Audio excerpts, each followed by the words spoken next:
खबरों की शुरुआत करेंगे देवभूमि की खबरें जो देहरादून से इस वक्त आ रही है। सीएम त्रिवेंद्र का आइसोलेशन पीरियड अब पूरा हो चुका है। दिल्ली आवास में कामकाज शुरू किया जा चुका है। फाइलों का निस्तारण सीएम ने शुरू कर दिया है। तो 18 दिसंबर को आइसोलेट किया गया था सीएम त्रिवेंद्र सिंह रावत को। अब उनका क्वारंटीन पीरियड जो है वो पूरा हो चुका है, जिसके बाद से अब कामकाज की जो प्रक्रिया होती है वो शुरू कर दी गई है। तो सीएम त्रिवेंद्र सिंह रावत 18 दिसंबर को आइसोलेट किए गए थे। सीएम त्रिवेंद्र का आइसोलेशन पीरियड अब पूरा हो चुका है। तो दिल्ली आवास में कामकाज भी सीएम त्रिवेंद्र सिंह रावत ने शुरू कर दिया है। वो तस्वीर भी हम आपको दिखा रहे हैं जब वो फाइलों का निस्तारण करते हुए सीएम त्रिवेंद्र सिंह रावत नजर आ रहे हैं। तो आइसोलेशन पीरियड उनका खत्म हो चुका है। 18 दिसंबर को आइसोलेट किए गए थे सीएम त्रिवेंद्र सिंह रावत। तो CM Trivendra Singh Rawat corona positive हुए थे, जिसके बाद उनका लंबे समय तक इलाज चला। जब वो ठीक हो गए तब भी उन्हें कुछ वक्त के लिए आइसोलेशन पीरियड में रखा गया था। 18 दिसंबर को आइसोलेट किए गए थे सीएम त्रिवेंद्र सिंह रावत, लेकिन अब ये बताया जा रहा है कि उनका आइसोलेशन पीरियड जो है वो समाप्त हो चुका है और अब वो दिल्ली आवास में ही अपना कामकाज शुरू कर चुके हैं। फाइलों के साथ यहाँ पर बैठे हुए इन तस्वीरों में आपको नजर आ रहे हैं सीएम त्रिवेंद्र सिंह रावत। वो तस्वीर हम आपको दिखा रहे हैं जब अपने काम को लेकर के किस तरीके से काम करते हुए नजर आ रहे हैं। फाइलों के बीच में सीएम त्रिवेंद्र सिंह रावत इस तस्वीर में बैठे हुए नजर आ रहे हैं। तो आइसोलेशन पीरियड उनका समाप्त हो गया। 18 दिसंबर को आइसोलेट किए गए थे सीएम त्रिवेंद्र सिंह रावत, जिसके बाद आज आइसोलेशन पीरियड उनका खत्म हो चुका है। तो फाइलों का निस्तारण का काम सीएम त्रिवेंद्र सिंह रावत ने शुरू कर दिया है। 18 दिसंबर को आइसोलेट किए गए थे, जिसके बाद से आज ये खबर सामने आई कि सीएम त्रिवेंद्र का आइसोलेशन पीरियड जो था वो समाप्त हो चुका है। तो इस पर अधिक जानकारी के लिए फहीम तन्हा रेजिडेंट एडिटर हमारे साथ फोन लाइन पर जुड़ चुके हैं। फहीम, आपसे जानकारी चाहेंगे कि सीएम त्रिवेंद्र सिंह रावत अब अपने आवास पर बैठकर फाइलों का निस्तारण करने का काम कर रहे हैं। आइसोलेशन पीरियड उनका समाप्त हो चुका है, तो वो कितनी जल्दी फिर से दोबारा फील्ड में उतर पाएंगे या कामकाज का हिस्सा बन पाएंगे? देखिए, उन्होंने जो पेंडिंग काम थे वो तो शुरू कर दिए, क्योंकि फाइलें लंबी और कई महत्वपूर्ण लंबे थे। इसलिए क्योंकि जो कोरोना का प्रोटोकॉल है, रिपोर्ट निगेटिव आने के बाद भी 17 से 18 दिन पूरे होने चाहिए आइसोलेशन के, तो वो आज पूरे हुए हैं और मुख्यमंत्री ने काम शुरू कर दिया है। लेकिन अभी और रूटीन में आने में, ऑफिस आने में, क्योंकि अभी वो दिल्ली आवास पर है, तो जब तक वो देहरादून पहुंचेंगे तो उसमें भी और 1-2 दिन लगने की संभावना है।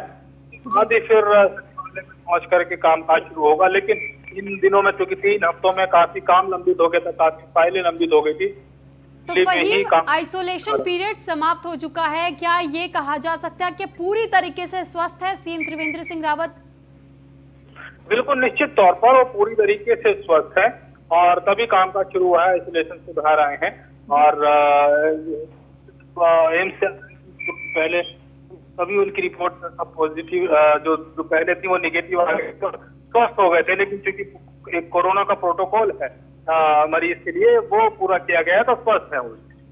तो क्या डॉक्टरों की तरफ से कोई और हिदायत भी सीएम त्रिवेंद्र सिंह रावत के लिए दी गई है कि कुछ वक्त तक और उन्हें उन चीजों का पालन करना पड़ेगा?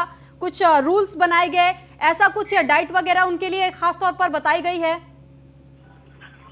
वैसे डाइट में जो इम्यूनिटी बूस्टर है वो खाने के लिए ऐसी पोजीशन में बोला जाता है, डाइट चार्ट रहेगा।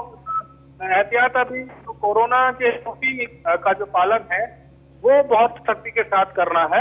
कोरोना से बचाव का वो वाली जो एहतियात रहेंगी सीएम के साथ भी रहेंगी। और अब अगले 2 दिन में माना जा रहा है कि वो देहरादून लौट आएंगे, तो यहाँ जो सुचारू कामकाज है ऑफिस जाने वाला, ये दूसरे कार्यक्रम में शामिल होने वाला, वो भी शुरू हो सकेगा। ठीक है फहीम, बहुत बहुत शुक्रिया आपका तमाम जानकारी हम तक पहुंचाने के लिए। तो दिल्ली आवास में कामकाज एक बार फिर से त्रिवेंद्र सिंह रावत शुरू कर चुके हैं। 18 दिसंबर को आइसोलेट उन्हें किया गया था। कोरोना पॉजिटिव होने के बाद से जब वो ठीक होकर लौटे थे तो आइसोलेशन में उन्हें रखा गया, जिसके बाद ये जानकारी सामने आई कि सीएम त्रिवेंद्र सिंह रावत का आइसोलेशन पीरियड अब समाप्त हो चुका है। दिल्ली आवास में कामकाज भी सीएम त्रिवेंद्र सिंह रावत ने शुरू कर दिया है। तो पौड़ी में जिला सहकारी बैंक की ओर से बकायेदारों से पैसे वसूलने का अभियान शुरू हो गया है। वहीं बैंक के प्रबंधक आशीष मधवाल ने बताया कि बैंक के अध्यक्ष सचिव महाप्रबंधक की ओर से मिले हैं दिशा निर्देश, जिसके आधार पर उनकी ओर से पिछले 1 माह में बकायेदारों से पैसा वसूलने का काम किया जा रहा है और उन्होंने 1 माह में 30 लाख की वसूली अब तक कर ली है। तो पौड़ी जिले की एक खबर हम आपको बता रहे हैं, जहां पर बैंक का रिकवरी अभियान लगातार जारी है और 30 लाख रुपए की वसूली अब तक 1 महीने के भीतर की गई है। हमारे माननीय अध्यक्ष महोदय के निर्देशानुसार हमारे सचिव महाप्रबंधक और हमारे AR साहब द्वारा ये अभियान चलाया गया, जिसमें हमारी शाखा द्वारा लगभग माह दिसंबर में 30 लाख की वसूली की गई। इसमें हमारे द्वारा ग्राम रेडुल, कमेड़ा, निशणी और ये हमारे और गांव भी हैं, कोढ़ार, क्यार, पिरोली, इन गाँव में जाकर हमने वसूली अभियान किया और 30 लाख की वसूली की गई। इसमें हमारे बैंक का भी कुछ लोन है, कुछ हाउसिंग में है, कुछ पर्सनल लोन भी हैं और समितियों के माध्यम से हमारे द्वारा गाय के लिए, गाय पालन, कृषि के लिए ये 2 लोन दिए गए हैं। तो वहीं दिल्ली के डिप्टी सीएम मनीष सिसोदिया ने मदन कौशिक को खुले तौर पर चुनौती दी थी और इस चुनौती में मनीष सिसोदिया ने मदन कौशिक को कहा था कि दिल्ली सरकार के कामकाज पर खुली बहस करने की चुनौती दी गई, जिसके बाद 6 जनवरी को दिल्ली सरकार के कामकाज पर खुली बहस करिए। इससे पहले भी मनीष सिसोदिया ने मदन कौशिक को चैलेंज दिया था। त्रिवेंद्र सरकार के कामकाज को गिनाने को लेकर के चुनौती दी गई थी। कल सिसोदिया ने डिबेट के लिए ऑडिटोरियम में व्यवस्था भी की थी। खुली बहस के लिए नहीं आए थे कैबिनेट मंत्री मदन कौशिक। ऑडिटोरियम में सिसोदिया ने कुछ वक्त तक के लिए प्रतीक्षा भी की थी मदन कौशिक की। कौशिक के नहीं पहुंचने पर सिसोदिया ने प्रेस कॉन्फ्रेंस पीसी में सिसोदिया ने कहा कि दिल्ली के विकास पर खुली बहस अगर हो सकता है तो मदन कौशिक आकर करे।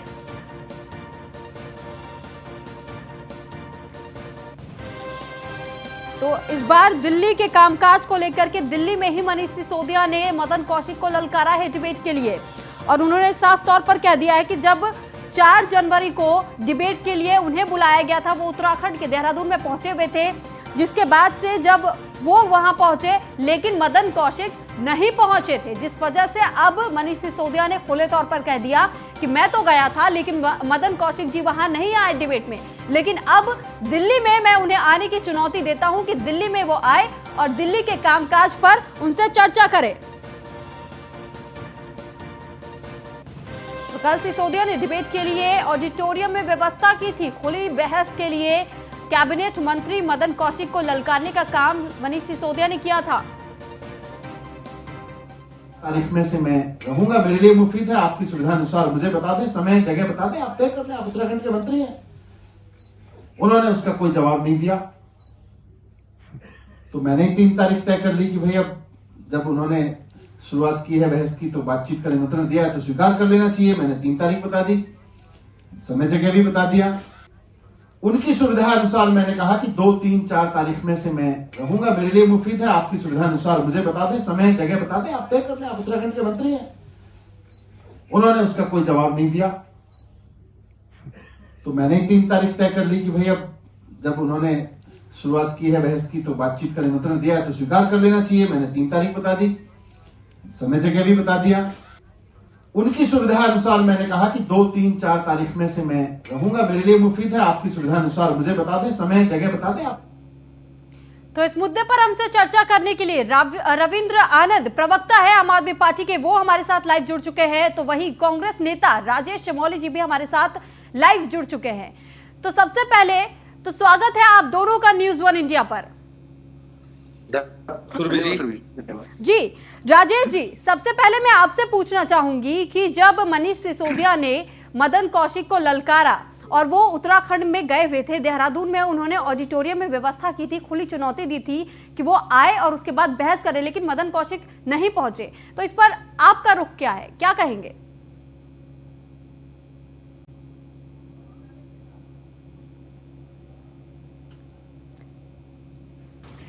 और इसी के साथ सुभाष बर्तवाल जी जो नेता है बीजेपी से, वो भी हमारे साथ फोन लाइन पर जुड़ चुके हैं।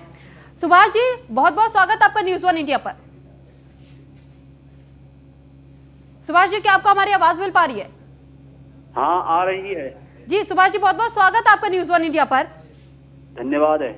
सुभाष जी, जब खुले तौर पर चुनौती दी गई मनीष सिसोदिया की तरफ से और मदन कौशिक जी लेकिन उस खुले बहस में नहीं पहुंच पाए, एक बार फिर से दिल्ली सरकार के कामकाज गिनाने के लिए ललकारा गया है, क्या कहेंगे इस पर आप?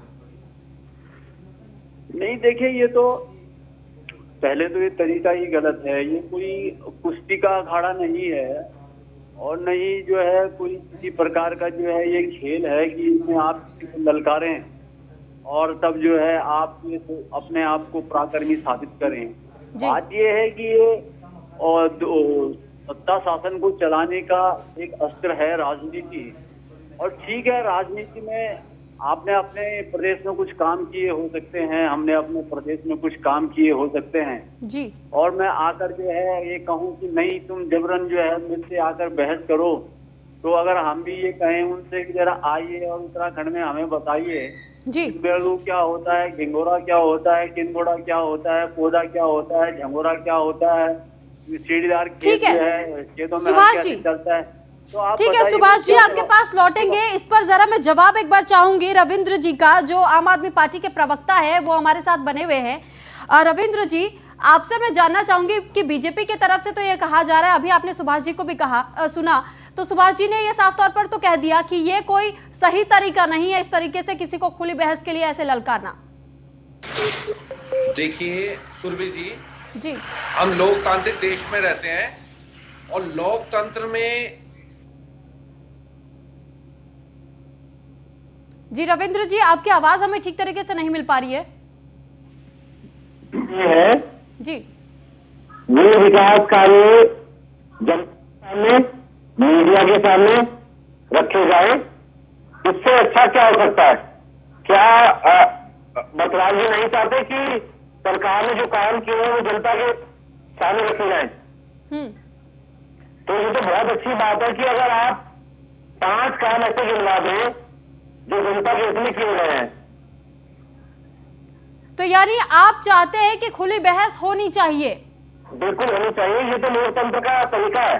ठीक है रविंद्र जी, आप बने रहिए हमारे साथ। राजेश जी भी हमारे साथ कांग्रेस के नेता है, वो जुड़े हुए हैं। राजेश जी, इस पर आपका भी मत मैं जानना चाहूंगी कि दोनों तरफ से तो ये तो वर्सेस का ऐलान कर दिया गया है कि बीजेपी बनाम आम आदमी पार्टी देखा जा रहा है, तो इस पर आपका क्या कुछ रुख है? क्योंकि मनीष सिसोदिया ने अपनी प्रेस कॉन्फ्रेंस में यह भी कह दिया था कि उत्तराखंड में जो सीएम त्रिवेंद्र सिंह रावत की जो सरकार चल रही है, कहीं ना कहीं दोनों की मिलीभगत से चल रहा है, बीजेपी और कांग्रेस की मिलीभगत है।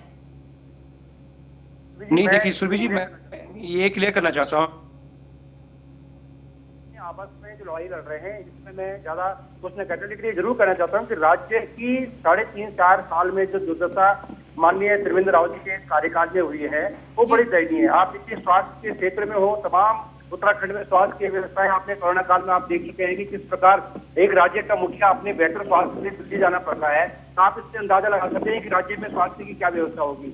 वैसे इसी प्रकार आपके विद्यालयों में भी यही व्यवस्था है। अभी मैं डिस्ट्रिक्ट बॉडी के सुदूर क्षेत्र में हूँ, यहाँ पे मतलब दूर दराज तक अगर आदमी अगर बीमार होता है तो उसको यहाँ से रेफर किए, जो रेफरेंस सेंटर है छोटे छोटे बने हुए हैं, वो छोटी छोटी बीमारियों के लिए उसको देहरादून या दिल्ली रेफर कर रहे हैं। राजेश जी, मैं आपका एक जवाब चाहूंगी, क्योंकि जब मनीष सिसोदिया ने खुला तौर पर भरे मीडिया के सामने ये बात कही है कि उत्तराखंड में बीजेपी और कांग्रेस की मिलीभगत सरकार चल रही है, तो इस पर आपका क्या मत है?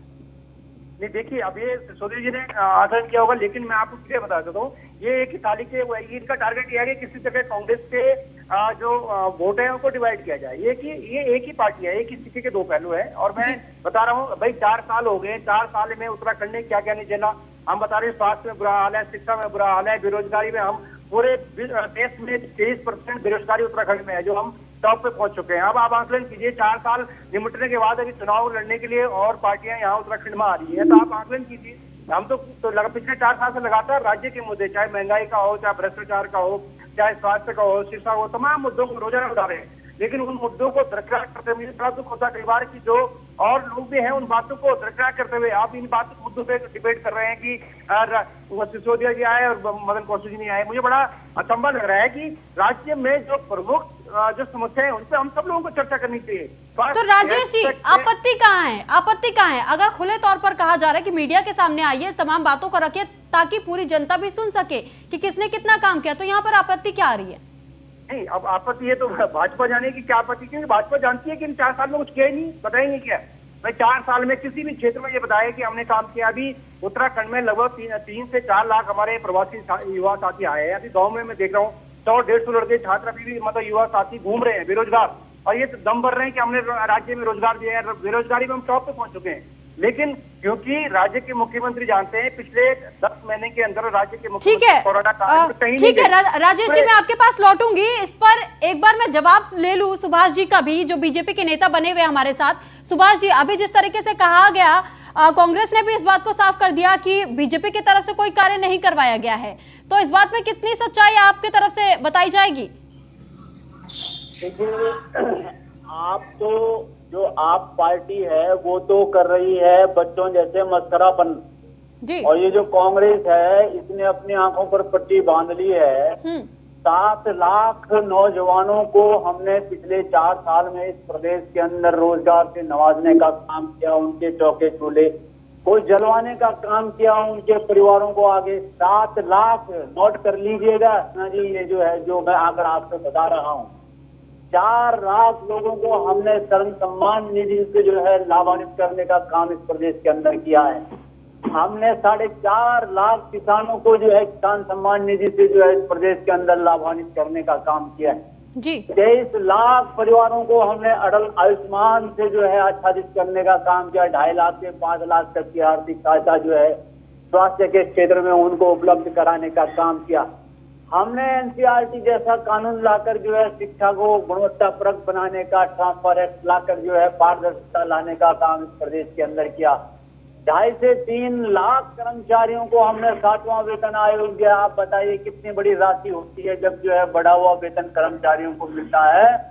2.5 से 3 लाख कर्मचारियों। सुभाष जी, ये बहस का मुद्दा तो बनता ही नहीं। अगर मनीष सिसोदिया ने कहा था, अगर जो काम आज आपके द्वारा गिनवाए जा रहे हैं, अगर वही कामों को इस तरीके से गिनवा दिया जाता तो फिर तो बहस का कोई मुद्दा ही नहीं रह जाता। अब एक बार फिर से मनीष सिसोदिया ने बीजेपी को ललकार दिया है, कहा है कि मदन कौशिक इस बार दिल्ली में आए, दिल्ली के कामकाज को गिनाए जो दिल्ली सरकार ने किए। जी के पास क्यों जाएंगे हम गिनवाने के लिए? हमारी मालिक उत्तराखंड की जनता है, हमारे मालिक उत्तराखंड के जो 1.5 करोड़ लोग हैं वो हैं और उनको हम गिनवा रहे हैं। सुभाष जी, तो क्या आपको ये नहीं लगता कि अगर इस तरीके से मनीष सिसोदिया बार बार ललकारने का काम कर रहे हैं और आप लोग की तरफ से कोई स्टेटमेंट जारी नहीं किया जा रहा, तो कहीं ना कहीं उत्तराखंड में जो वोट बैंक है वो उसमें गिरावट दर्ज की जाएगी, क्योंकि लोगों पर भरोसा जताना भी बेहद अहम हो जाता है। ऐसा है कि सियार तो भोगते रहते हैं, लेकिन आपने वो कहावत नहीं सुनी तो मैं सुना देता हूँ आपको कि जब जब आला आए रण में, तो वो जो कहते हैं ना कि जो है मचे चारों ओर हाहाकार, तो हमारे पास आला और उदल 2 वीर हैं। वो एक जो है हमारे आला है प्रधानमंत्री मोदी जी और उदल है हमारे त्रिवेंद्र सिंह रावत जी। और जब जब वो मैदान में आते हैं अपने विकास कामों को लेकर, जनता उनको सर माथे पर बिठाती है, क्योंकि हमने जनता के आंसुओं को पहुंचने का काम किया है। अंतिम पायदान पर खड़े व्यक्ति के लिए काम करने का जो है पूरा। ठीक है सुभाष जी, आपकी बात हमने सुनी। यहाँ पर आम आदमी पार्टी के प्रवक्ता भी हमारे साथ लगातार बने हुए रविंद्र जी, इस बात पर मैं आपका जवाब चाहूंगी कि इन्होंने तो तमाम बातें गिनवा दी, तमाम वो काम गिनवा दिए कि उत्तराखंड में बीजेपी की तरफ से ये काम करवाए गए, और हम मनीष सिसोदिया को जवाब क्यों दे? उत्तराखंड की जनता को जब जवाब देने की बारी आएगी तब हम वो जवाब देंगे। देखिए, जो काम उन्होंने गिनवाया है वही काम मदन कौशिक जी आकर के गिनवा जाते हैं, या फिर वो 6 तारीख को दिल्ली चले जाएं। पहली बात। दूसरी बात जो इन्होंने तो रविंद्र जी, वो तो सुभाष जी की तरफ से साफ कह दिया गया कि हम कहीं पर भी मनीष सिसोदिया के बुलाने पर नहीं जाएंगे, क्योंकि हम जवाबदेही मनीष सिसोदिया के लिए हम तैयार नहीं करेंगे। अगर जनता को जब जवाब देने की बारी आती है तब हम जनता से सीधे बात करेंगे, उनको हम बताएंगे कि हमारे तरफ से क्या कुछ कार्य किया गया है। देखिए, जहां पर ये बहस रखी गई थी वहां पूरे प्रदेश की मीडिया थी, पूरे प्रदेश से लोग आए हुए थे सुनने के लिए कि आज इस बहस में क्या होने वाला है जी। इनके पास काम गिनाने के लिए है ही नहीं। इन्होंने खुद कहा कि हम सिर्फ काम तो हम करते नहीं है। सुरभि जी, आप खुद सुनिए, इन्होंने क्या कहा? इन्होंने कहा कि हम सिर्फ मोदी जी के नाम पर वोट मांगते हैं जी। इस पर रविंद्र जी, सुभाष जी से मैं जवाब लेना चाहूंगी। सुभाष जी, अभी साफ तौर पर रविंद्र जी ने ये कह दिया कि आपने काम तो गिनवाए, लेकिन हर जगह पर जब भी चुनाव की बारी आती है तो हमेशा नरेंद्र मोदी के चेहरे पर ही चुनाव लड़ा जाता है। जहाँ नरेंद्र मोदी जी का चेहरे का सवाल होता है वहाँ नरेंद्र मोदी जी के चेहरे पर लड़ते हैं।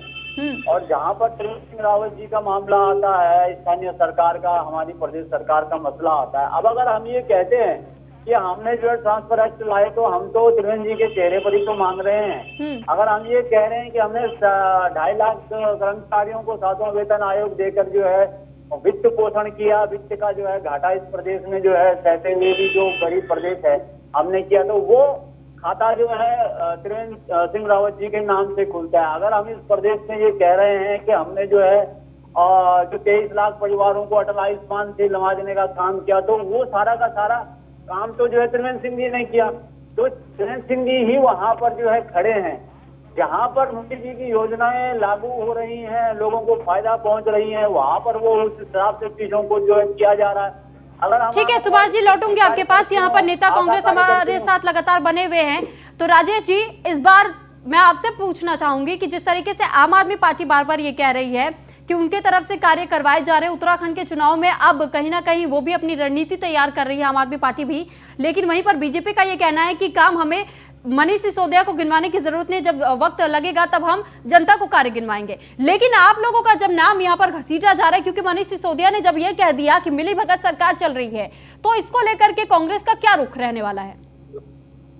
देखिए सुरभि जी, ये मैंने बताया ना कि भाई दूसरी पार्टी आके क्या कहती है, मुझे लगता है उस पे हमें ज्यादा तवज्जो इसलिए दे रहा हूँ क्योंकि 4 साल बाद एक डिप्टी सीएम यहाँ राज्य में क्यों चुनाव लड़ने आ रहे हैं और वो ये कह रहे हैं कि कांग्रेस क्या कर रही है। तो मैं आपको 4 साल में माननीय हमारे प्रीतम सिंह जी के नेतृत्व में, माननीय हरीश राव जी के नेतृत्व में हमने तमाम उत्तराखंड के जो मुद्दे थे उन पे हमेशा चर्चा की है। आज इस प्रकार अभी मैंने मेरे सहयोगी साथी बसवा जी कह रहे हैं 7.5 लाख युवाओं को रोजगार दिया है। मैं उनका आंकड़े दुरुस्त करना चाहता हूँ क्योंकि इनकी जो ये केंद्र में सरकार बैठी है चाहे राज्य में सरकार बैठी है, झूठ बोलने में माहिर है और इनको झूठ बोलने का हर प्रकार का वो रहता है कि हम किसी प्रकार झूठ पका के जनता को भड़काएं। आप देखिए राज्य में पिछले 4 साल के अंदर पीसेस का एक फॉर्म नहीं आया है राज्य में। राजेश जी जरा एक बार और दोहराएंगे, आपने अभी किसे झूठा करार कहा?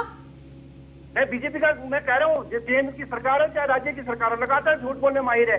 इन्होंने कहा था कि हमने राज्य में 7.5 लाख युवाओं को रोजगार दिया। आप एक इसमें अगर मैं कह रहा हूँ अगर 10,000 लोगों को भी अगर रोजगार दिया हो तो हम कह रहे हैं कि हम बात मान लेंगे। इन्होंने पिछले 4 साल में एक भी फॉर्म पीसेस का फॉर्म नहीं निकाला। जी ठीक, राजेश जी लौट रही हूं मैं आपके पास। रविंद्र जी, अभी जब मनीष सिसोदिया जी ने यह कहा था कि अगर उत्तराखंड में जो सरकार चल रही है वो कांग्रेस और बीजेपी की मिलीभगत सरकार चल रही है, तो यहाँ पर कांग्रेस तो खुले तौर पर यह कह रही है कि इनके हमें इससे कोई लेना देना नहीं है, ये क्या कह रहे हैं क्या नहीं कह रहे, लेकिन इतना है कि वो तो केंद्र सरकार को ही घेरने पर तुले हुए। तो किस तरीके से आप ये कह दे रहे हैं कि हाँ इनकी मिलीभगत सरकार चल रही है? अगर आप देखेंगे तो मुख्यमंत्री जो है वो बीजेपी का है और पूरी कैबिनेट जो है उसमें कांग्रेस के मंत्री है, कांग्रेस के नेता है। मैं आप लोगों के नाम गिनवा सकता हूँ, यशपाल आर्य, सतपाल महाराज, हरक सिंह रावत, रेखा आर्य, ये कहाँ के हैं? ये कांग्रेस के हैं। सुबोध नियाल जो कृषि मंत्री है, ये कहाँ के हैं? ये कांग्रेस के हैं, ये कांग्रेस से हैं। तो आप देखिए कि ये कांग्रेस और बीजेपी की सरकार है, मिली जुली सरकार है, ये बीजेपी की सरकार नहीं है।